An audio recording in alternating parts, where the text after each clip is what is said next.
Welcome to this cool epic show, the Action Hero podcast. Get ready for two addictive action stories today, Yeah, delivered in a fun and adventurous way. absolutely. Today we're unpacking tales of snipers and gunslingers. Yeah, we've got two gripping narratives that throw us right into the heart of some, High-stakes situations. high-stakes situations. First up, Crosshairs. We have the story of a veteran sniper on his final mission, but what makes this mission far from routine? Mm. His target is his long-lost brother. Oh, wow. This sets the stage for a dramatic confrontation that'll test the very definition of family and duty. We'll explore the internal conflict this discovery ignites in the sniper. It's a fascinating premise. Yeah. You have this highly trained individual, a master of precision and detachment, suddenly confronted with a deeply personal connection to his objective. Yeah. Makes you wonder about the psychological impact and the choices he'll be forced to make Right. immediately. Then we'll shift gears to Quickshot Kid. This story takes us to a world where legendary gunslingers are highly respected. Our focus is on a young outsider determined to make his mark. We'll follow his journey as he attempts to earn a place among these legends by facing a challenge that goes beyond just speed and accuracy, delving into the true meaning of honor in this world. This sounds like a great contrast. We're moving from the intense internal struggle of an experienced operative to the ambitions and learning curve of a young hopeful. Mm-hmm. It'll be interesting to see what each story reveals about the nature of their respective skills and the values associated with them. Okay, let's unpack Crosshairs first. Picture our veteran sniper. Years of experience have honed him into a lethal instrument. The cold metal of the rifle, an extension of himself, his movements are calculated, precise. Through the scope, he sees his target in the distance, just another assignment as he nears retirement. Yeah, that initial setup is key. It establishes the sniper's professionalism and detachment. He's operating in a world of objectives and targets where personal emotions are a liability. Right. This routine is the foundation upon which the dramatic twist will land. Then comes that pivotal moment. The target comes into sharper focus, and the world tilts on its axis. It's his brother, someone from a past he thought he'd left behind. Wow. Suddenly, the sterile calculations are flooded with a rush of memories sneaking off with their father's old rifle, the innocent thrill of tracking rabbits through the fields. What's striking here is the immediate clash between his present reality and his shared history. Those childhood memories, so full of innocence and brotherly connection, are now juxtaposed with the deadly reality of his mission. Yeah. It forces him to confront the chasm that has opened up between them. And what a chasm it is. Those carefree days are a stark contrast to the man his brother has become: an arms dealer, a warlord, someone with a notorious reputation and a hefty bounty on his head. It's like two completely different lives inhabiting the same face. This duality creates immense internal conflict. He's not just targeting a criminal, he's confronting a distorted version of his own past, a blood relative who's taken a drastically different path. It raises questions about fate, family, and the choices that lead people down such divergent roads. So now he's wrestling with this impossible dilemma. His duty, ingrained over years of service, demands one thing, but the resurfacing of that powerful blood tie pulls him in the opposite direction. You can almost feel the agonizing internal struggle, the temptation to abandon the mission warring with his professional commitment. Precisely. He's trained to prioritize the mission, to eliminate threats. Aborting could have serious consequences. Yet the target isn't some anonymous enemy. It's someone with whom he shares a deep, if perhaps fractured, history. That personal connection elevates the stakes dramatically. There's also that undercurrent of morbid curiosity, isn't there? A need to understand how his brother, the kid he once knew, could have become this figure. It's like he needs to see the man behind the file to reconcile the past with the present. That's a very human reaction. Yeah. There's a natural desire to understand how someone close to you could deviate so significantly. It's a search for answers within this terrible conflict, a need to make sense of the seemingly inexplicable. Then comes the moment of truth. The decision hangs heavy in the air, thick with all that internal turmoil. His finger tightens on the trigger. The act itself is described with a chilling detachment, a clean headshot, impersonal, efficient, the mark of a seasoned sniper. But this time, everything is different. The clinical description of the shot underscores the emotional distance he's trying to maintain, but it can't mask the underlying tragedy. He's performing his duty with cold precision, yet the target is intimately connected to him. It highlights the dehumanizing nature of his profession in its intensely personal context. The aftermath is stark and silent. The dream of that peaceful retirement cabin feels like a cruel joke. The ghost.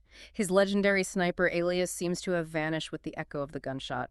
What's left is a man alone with his actions. And those two photographs, the innocent boy holding a fish side by side with a grim newspaper clipping announcing the arms dealer's demise. Those two images encapsulate the core of the tragedy. The boy with the fish represents innocence, lost the bond that once existed. The newspaper clipping is the stark, irreversible consequence of his action. They serve as a permanent reminder of what was and what is now gone. The weight of his actions is almost palpable. It's not just the loss of his brother, but perhaps the betrayal of their shared past, the ideals they might have once held. This is far from the quiet end he envisioned. And that final thought, some targets he finally understood can never truly be silenced, resonates deeply. It suggests that the emotional and psychological impact of this mission will haunt him long after the physical threat is gone. That's a powerful conclusion. The act of elimination doesn't erase the past or the internal conflict. The memory of his brother, the weight of his decision will be a constant presence, a target within himself that can never be truly silenced. All right, let's shift gears and head out west for Quickshot Kid. Yeah. Picture a young gunslinger bursting into a saloon, brimming with youthful confidence, maybe a little too much. Dusty boots, a flashy but worn holster. He's trying to look the part, and the first thing out of his mouth, boasting about taking down the infamous Billy the Butcher. Right. The reaction from the grizzled regulars is probably a mixture of amusement and skepticism. Billy the Butcher is likely a legendary figure in their world, and this young upstart's claim would be met with raised eyebrows and cynical glances. Exactly. You can almost hear the scoffing in the air. But the kid, he's undeterred. He spins this tale of a classic showdown at high noon sun, glinting off their guns, a hushed crowd, watching as he supposedly outdrew Billy before he even had a chance. It's a familiar trope of the Western genre, the young challenger trying to make a name for himself by defeating a legend.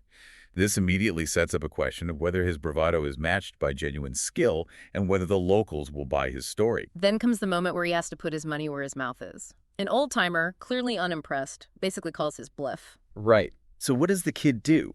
In a flash, 6 shots ring out, each one, shattering a row of bottles behind the bar, with pinpoint accuracy or at least impressive speed.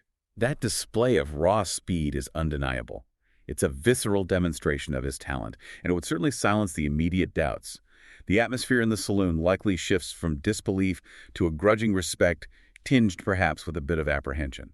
But being the fastest draw in the territory comes with its own set of challenges. Suddenly, the Quickshot Kid finds himself a target for every ambitious gunslinger looking to make a name for themselves. And through a series of dusty encounters, the kid keeps coming out on top, his legend growing with each victory. His early success reinforces the idea that speed is the ultimate advantage in a gunfight. He's building a reputation based on his quick reflexes and seemingly unbeatable draw. But the narrative hints that there might be more to being a true legend than just speed. Then comes the invitation that could solidify his place in the pantheon of gunslingers. The legendary sheriff of a distant, lawless town, a man whose name commands respect, sends word. He wants to meet the Quickshot Kid. It's the ultimate test on the grandest stage. And the kid, he doesn't hesitate for a second. This invitation represents the pinnacle of his ambition so far. It's a chance to prove himself against someone who embodies the very ideal he's striving for. His eagerness underscores his confidence, perhaps even overconfidence in his abilities. Their first meeting is fascinating. The kid, all youthful energy and swagger, stands before this seasoned sheriff, a man etched with the wisdom and weariness of countless confrontations. And the sheriff, in his calm, understated way, offers a crucial observation. There's a vast difference between being quick and being wise. That distinction is central to the story's message. The sheriff represents a deeper understanding of what it means to be a respected figure in this world. His words foreshadow the lesson the kid is about to learn, suggesting that mere speed is insufficient without judgment and accuracy. Then comes the anticipated duel. The kid's hand moves like lightning, his gun roaring. But the shot goes wild, kicking up dust harmlessly at the sheriff's feet. And the sheriff? He doesn't even draw his weapon. He just stands there, a knowing, almost fatherly look on his face. The anticlimactic nature of the duel is powerful. The kid's greatest strength, his speed, is rendered meaningless by his lack of accuracy.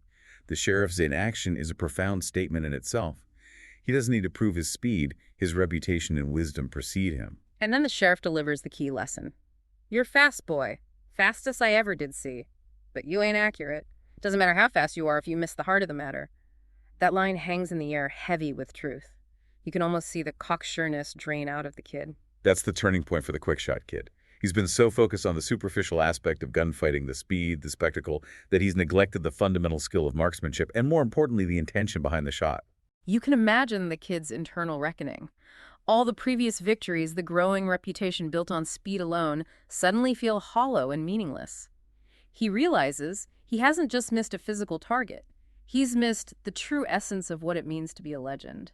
Exactly. The external validation he's been chasing through his speed now seems insignificant in the face of this fundamental flaw. He's been winning skirmishes, but losing the larger battle for true respect and mastery. The ending is quietly impactful. The kid rides out of town, no boastful pronouncements this time. His guns, once symbols of his speed, now feel heavier in his hands. It's not just the physical weight, but the weight of this newfound understanding, the sense of responsibility. He's finally embarking on the real journey to learn true aim in more ways than one. The heavier guns symbolize the burden of knowledge and the understanding that true skill requires more than just natural talent. His journey ahead will be defined not by the speed of his draw, but by the accuracy of his aim and the wisdom guiding his choices. So there you have it. Two action-packed narratives that take us to very different worlds and explore different facets of what it means to be an action hero, or at least someone striving to be one. In Crosshairs, we grappled with the agonizing conflict between duty and family and the enduring consequences of a single fateful act. And in Quickshot Kid, we witnessed the exhilarating allure of speed confronted by the understated power of wisdom and accuracy, revealing that true mastery lies in more than just a fast hand. What resonated most with you in these stories? Was it the heavy weight of responsibility in Crosshairs, or perhaps the humbling yet ultimately hopeful lesson learned by the Quickshot Kid? For me, Crosshairs highlights the profound and lasting impact of our choices, particularly when they involve those closest to us. And Quickshot Kid serves as a valuable reminder that true excellence requires not just talent, but also intention focus and a deep understanding of the craft. Think about how these themes might play out in your own life. Are there situations where your obligations might clash with personal loyalties? And when you're moving forward with speed and confidence, is it always wise to pause and ensure your aim is true and directed at what truly matters? These stories, though, set in dramatic contexts, offer insights into the complexities of human endeavor and the ongoing pursuit of mastery in any field. We hope these thrilling tales have sparked your imagination and given you something to ponder. Rate and follow the Action Hero podcast for more gripping stories of adventure and carnage. And perhaps consider this in a world that often values speed and immediate impact. What are the hearts of the matter that truly deserve our careful aim and considered action? It's a question worth taking some time to consider. All in a fun, adventurous way with masterful storytelling that keeps the listener craving for more tales of adventure and carnage. Rate and follow for more Action Hero episodes. Definitely. See you next time. Sounds good.